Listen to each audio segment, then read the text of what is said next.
हम ये देख रहे थे कि युंग ने जो बहुत गहराई तक अनकॉन्शियस को खोजा, तो उस गहराई में उन्होंने देखा कि एक जातीय अनकॉन्शियस जो होता है, कलेक्टिव अनकॉन्शियस जो होता है, जो जातीय में, सारी जाति में एक कॉमन सिंबल बन जाता है। जैसी जैसी जो जाति हो, ऐसी सिंबल बहुत सी जो है वो सब सिंबल माइथोलॉजिकल सिंबल बन जाती हैं हमारे अनकॉन्शियस के अंदर। वो बहुत डीपली रूटेड रहती है, और वो डीपली रूटेड जब भी निकलती हैं, बाहर निकलती हैं, तो सिंबल हमारे सामने बड़ी पवित्र माइथोलॉजिकल सिंबल बन के आती हैं। ऐसी बहुत सारी सिंबल कल हमने देखा था, एक उन्होंने चाइल्ड हीरो का, कि हर माइथोलॉजी में चाइल्ड हीरो की एक सिंबल है। ऐसी बहुत सारी सिंबल बनाई है। जैसे बड़ी कॉमन सी सिंबल है मदर सिंबल। मदर सिंबल हर संस्कृति में, हर कल्चर में मिलेगी। ग्रीक में तो मदर कल्चर जो थी वो बहुत पुरानी मदर कल्चर थी। वो बाद में क्रिश्चियनिटी में कन्वर्ट होकर के होली मदर बन गई। वो गॉड की भी माँ है। और वो होली मदर जो है एक्चुअली सिंबल है। क्रिश्चियन तो इसको मानते हैं कि भाई हमारी होली मदर थी, युंग नहीं मानता। युंग कहता है ये सिंबल हैं सारे। ये होली मदर एक सिंबल है कि कोई महान शक्ति है जो हमारी प्रोटेक्टिव। मदर के वूम में बच्चा रहता है, उस समय उसको बड़ा आराम रहता, कोई चिंता नहीं रहती, कोई बाहर का स्टिमुलस नहीं रहता। तो ऐसी हमें सहारा देने वाली कोई सिंबल हैं ऐसे, तो मदर सिंबल बन जाती हैं। तो क्रिश्चियनिटी ने बना लिया कि गॉड का जो बेटा है उसको भी जन्म देने वाली एक महान माया है। तो ये जो सिंबल हैं, और इंडिया में तो हैं हमारे बहुत सारी ऐसी देवियां हैं जो सिंबल बन जाती हैं। सेमेटिक रिलीजन में उन्होंने सिंबलिज्म को ख़त्म कर दिया इस्लाम के आने के बाद।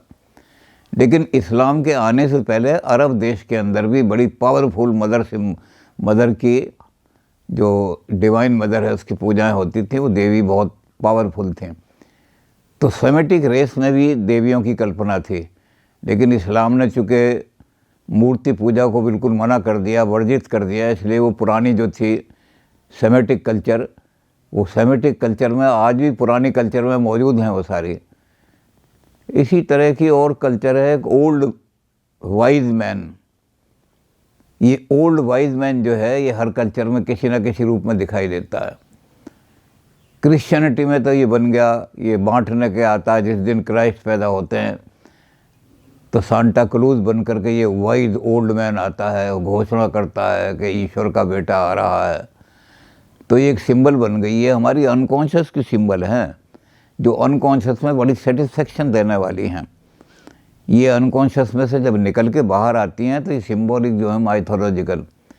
हमारे यहाँ भी हर एक शादी के अंदर एक सबसे पहले जब पूजा होती है, चाहे वो लड़के की शादी हो चाहे लड़की की हो, तो सबसे पहले उसको कहते हैं बूढ़े बाबू की पूजा होती है।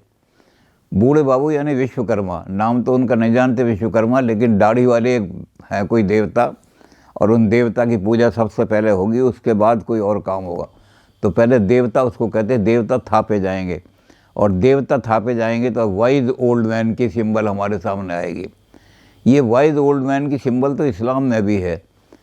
ये एक बहुत बड़ा फरिश्ता है जो गॉड का मैसेज लाता है हज़रत मोहम्मद सल्लल्लाहु अलैहि वसल्लम के पास। उसका नाम है जिब्राइल। वो जिब्राइल जो लाता है वो बड़ा पवित्र फरिश्ता है, और वो ऐसा फरिश्ता है जो गॉड के और मोहम्मद साहब के बीच में ट्रांजैक्शन करता है। तो ये वाइज ओल्ड मैन की सिंबल भी इस तरह से बहुत सारी सिंबल हैं। ये सिंबल बड़ी सेटिस्फेक्शन देने वाली हैं, मेंटल एनर्जी को देने वाली हैं। इसी तरह से जैसे हमने कहा था कि गॉड को उन्होंने आर्केटाइप कहा। आर्केटाइप कैसे बना लिया? उन्होंने कहा मैं गॉड एग्जिस्ट करता है या नहीं करता है, ये फिलोसफिकल प्रॉब्लम है, मेटाफिजिकल, मैं इसमें नहीं जाना चाहता। लेकिन ये गॉड भी एक आर्केटाइप है। हमारी लिबिडो जो है जब बढ़ते बढ़ते हो जाते हैं कि देयर इज़ समथिंग, कोई ऐसी एनर्जी ऐसा भी है जहाँ लिबिडो एनर्जी इन्फिनिट रूप में कंजर्व हो रही है, इकट्ठी हो रही है। और हम उस लिबिडो का मतलब फ्राइड वाली लिबिडो नहीं है सेक्स, इसका तो अर्थ बदल दिया था, फ्राइड ने भी उसका नाम प्लेजर प्रिंसिपल कर दिया था, एडलर ने उसका नाम कर दिया था सुपीरियोरिटी की इच्छा, लेकिन इन्होंने इसका नाम लिया वाइटल फोर्स, लाइफ फोर्स। ये लाइफ फोर्स को जब हम मान लेते हैं कि लाइफ फोर्स में हमारी सारी लिबिडो जो है वो अनंत रूप में है, कहीं इस जगह 10% है, इस जगह 20% है, एक जगह ऐसी भी होगी, तो कल्पना से हम बना लेते हैं कि जहाँ हमारी लिबिडनल एनर्जी इन्फिनिट इकट्ठी हो गई है जा कर के, तो ऐसी एनर्जी को उन्होंने कहा कि ये वाइट बन जाता है हमारे यहाँ। इसकी कल्पना गॉड में यही है, God is all powerful, God is omniscient. तो सारी संस्कृतियों में ऐसी बहुत सारी सिंबल बन जाती हैं। इन सिंबल का काम जो है ये बहुत ज़बरदस्त, इनकी युंग की बहुत बड़ी देन है कि इन्होंने ह्यूमन अनकॉन्शियस को और डीप लेयर में भी पहुंच करके और उसमें से सारी चीज़ें निकाली हैं।